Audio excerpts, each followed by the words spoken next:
gave it another... It's the principle of the Incarnation, right? Because the Incarnation is at least a symbolic representation of the idea that the Spirit has to fully inhabit the body, right? And that's also it's a remarkable idea, especially because the Spirit, so to speak, the psyche, if you want, flees from the body in terror, because the body is the place of mortality and suffering.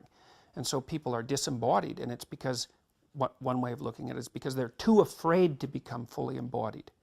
And it's no wonder they're afraid. There's reason to be afraid, but the question is, well, what would you be like if you had the courage to be fully embodied? And that's fully incarnate. That's another way of thinking about that. And the idea, the Christian idea, is that the fully incarnate human being is the Messiah. That's the idea. That's a hell of an idea, you know, but it means embracing the horrors of the world. That's what it means. And that's not only the horrors of the world, but the evil of the world, you know. So there's this idea that Christ took the individual. Absolutely. Well, then those are not different.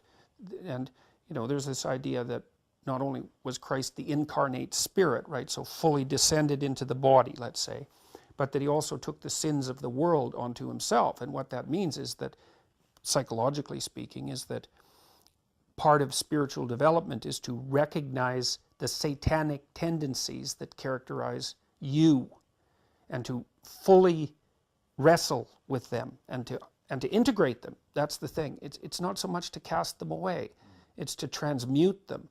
You know, and you can see the difference between people who've done that and people who haven't, at least to some degree, because people who haven't integrated the shadow at all are naive.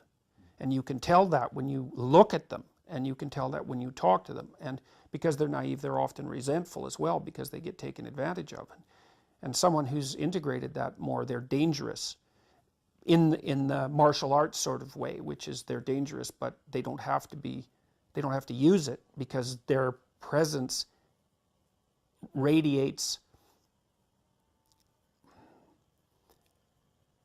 what would you say? It doesn't radiate threat exactly. Well, certainly strength, but it's the potential for havoc.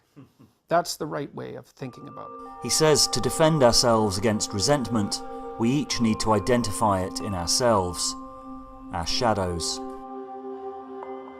And that's partly why Jung believed that it was necessary for people to integrate their shadow. And he said that was a terrible thing for people to attempt, because the human shadow, which is all those things about yourself that you don't want to realize, reaches all the way to hell. And what he meant by that was, it's through an analysis of your own shadow that you can come to understand why other people are capable, and you as well, of the sorts of terrible atrocities that characterized, let's say, the 20th century. And without that understanding, there's no possibility of bringing it under control. When you study Nazi Germany, for example, or you study the Soviet Union, particularly under Stalin, and you're asking yourself, well, what are these perpetrators like? Forget about the victims, let's talk about the perpetrators. The answer is, they're just like you. And if you don't know that, that just means that you don't know anything about people, including yourself. And then it also means that you have to discover why they're just like you. And believe me, that's no picnic. So that's enough to traumatize people, and that's partly why they don't do it. And it's also partly why the path to enlightenment and wisdom is seldom trod upon, because if it was all a matter of following your bliss and doing what made you happy, then everyone in the world would be a paragon of wisdom. But it's not that at all.